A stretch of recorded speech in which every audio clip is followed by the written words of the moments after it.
Bahujan Samaj party की प्रमुख और यूपी की पूर्व मुख्यमंत्री मायावती ने तीसरे चरण की वोटिंग खत्म होने के बाद मंगलवार की रात को बड़ा फैसला लिया। उन्होंने अपने भतीजे आकाश आनंद को अपने उत्तराधिकारी और पार्टी के नेशनल कोऑर्डिनेटर की जिम्मेदारी से हटा दिया है।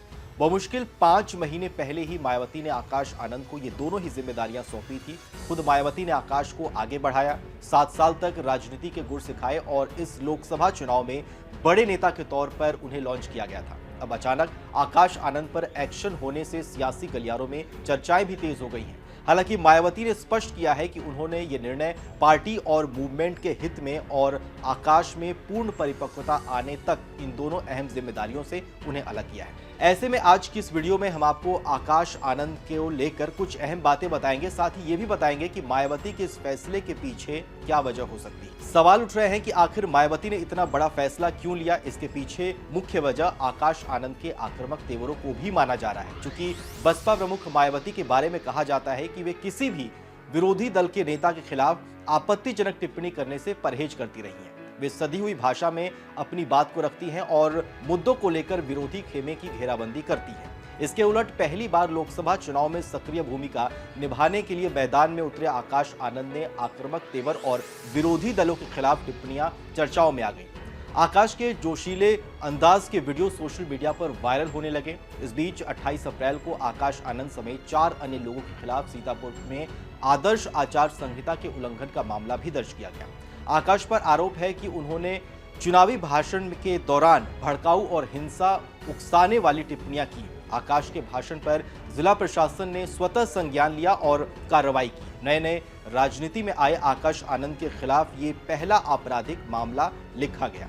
आकाश आनंद अप्रैल के आखिरी सप्ताह में सीतापुर में बसपा उम्मीदवार महेंद्र यादव के समर्थन में चुनावी जनसभा करने पहुंचे थे। उन्होंने यहां यूपी की बीजेपी सरकार को निशाने पर लिया और बेहद आक्रामक अंदाज में उन पर हमला किया। आकाश ने अपने भाषण में आतंकवादी, तालिबानी, अफगानिस्तान गद्दार जैसे विवादित शब्दों का भी इस्तेमाल किया। माना जा रहा है कि यही भाषण उनके करियर पर ब्रेक लगाने वाला भाषण था। आकाश को इसी साल मार्च में गृह मंत्रालय ने वाई कैटेगरी की सुरक्षा भी दी थी। मायावती के छोटे भाई आनंद कुमार भी राजनीति में सक्रिय हैं। वे पार्टी के उपाध्यक्ष हैं। उनके बेटे आकाश आनंद ने शुरुआती दिनों में दिल्ली से पढ़ाई की। इसके बाद वो लंदन चले गए। यहाँ पर उन्होंने MBA की डिग्री हासिल की। वे 2017 में भारत लौट आए।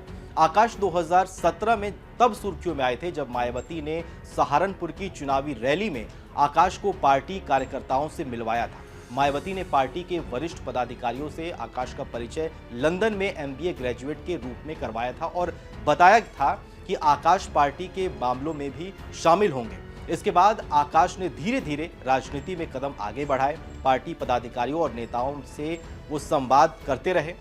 मायावती से जब आकाश के बारे में पूछा जाता है तो वो यही कहती हैं कि उसे राजनीति के लिए तैयार किया जा रहा है। मायावती ने आकाश को जनवरी 2019 में औपचारिक रूप से बसपा में शामिल करने का ऐलान किया था। जब 2019 में लोकसभा चुनाव को लेकर बसपा और सपा के बीच अलायंस हो रहा था, तब आकाश को मायावती के साथ सक्रिय तौर पर देखा गया था। वे मीटिंग से लेकर पार्टी की रणनीति बनाने में भी अपनी अहम भूमिका निभाते हुए देखे गए। आकाश को 2019 के लोकसभा चुनाव के दौरान बसपा का स्टार प्रचारक भी बनाया गया था। जब चुनाव आयोग ने मायावती के प्रचार करने पर 48 घंटे तक का बैन लगाया था, तब आकाश ने पहली बार यूपी के आगरा में चुनावी रैली को संबोधित किया और लोगों को समाजवादी पार्टी, बसपा, राष्ट्रीय लोकदल गठबंधन का समर्थन करने की उन्होंने अपील की थी। मायावती ने 2019 के लोकसभा चुनाव के बाद जब समाजवादी पार्टी के साथ गठबंधन तोड़ने का ऐलान किया और पार्टी संगठन में बड़े स्तर पर फेरबदल हुआ, तब बसपा प्रमुख ने जून 2019 में आकाश को नेशनल कोऑर्डिनेटर की जिम्मेदारी सौंपी। 2022 में हिमाचल प्रदेश विधानसभा चुनाव के लिए बसपा के स्टार प्रचारकों की सूची में मायावती के बाद आकाश आनंद का नाम दूसरे स्थान पर रखा गया।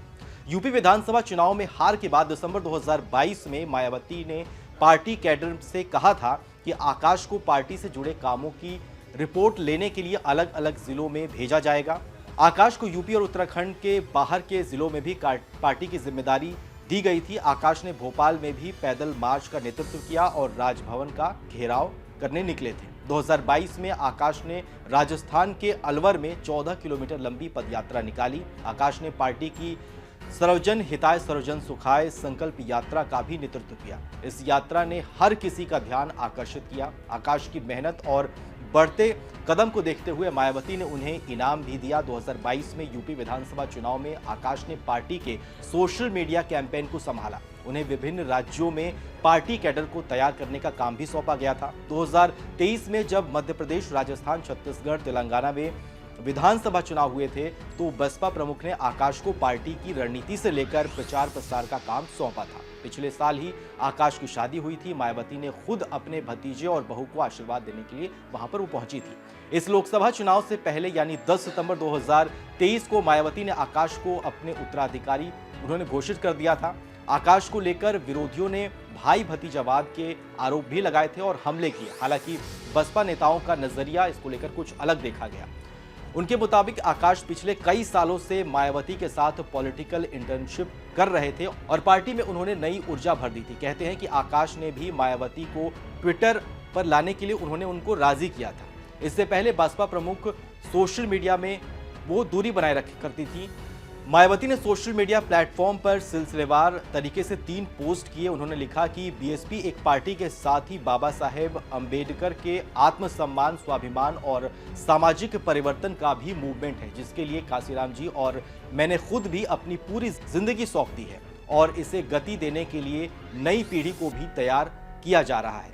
इसी क्रम में पार्टी में अन्य लोगों को आगे बढ़ाने के लिए भी आकाश आनंद को नेशनल कोऑर्डिनेटर और अपना उत्तराधिकारी जो है वो घोषित किया गया था। लेकिन पार्टी और मूवमेंट के व्यापक हित में पूर्ण परिपक्वता आने तक अभी उन्हें इन दोनों ही अहम जिम्मेदारियों से अलग किया जा रहा है। जबकि उनके पिता आनंद कुमार पार्टी और मूवमेंट में अपनी जिम्मेदारी पहले की तरह निभाते रहेंगे। बसपा का नेतृत्व पार्टी और मूवमेंट के हित में और बाबा साहेब अंबेडकर के कारवां को आगे बढ़ाने में हर प्रकार का त्याग और कुर्बानी देने के पीछे नहीं हटने वाला है। बहरहाल आपको हमारी ये खबर कैसी लगी हमें कमेंट सेक्शन में लिख के जरूर बताइए। बाकी देश और दुनिया की तमाम बड़ी खबरों के लिए सब्सक्राइब कीजिए आज तक।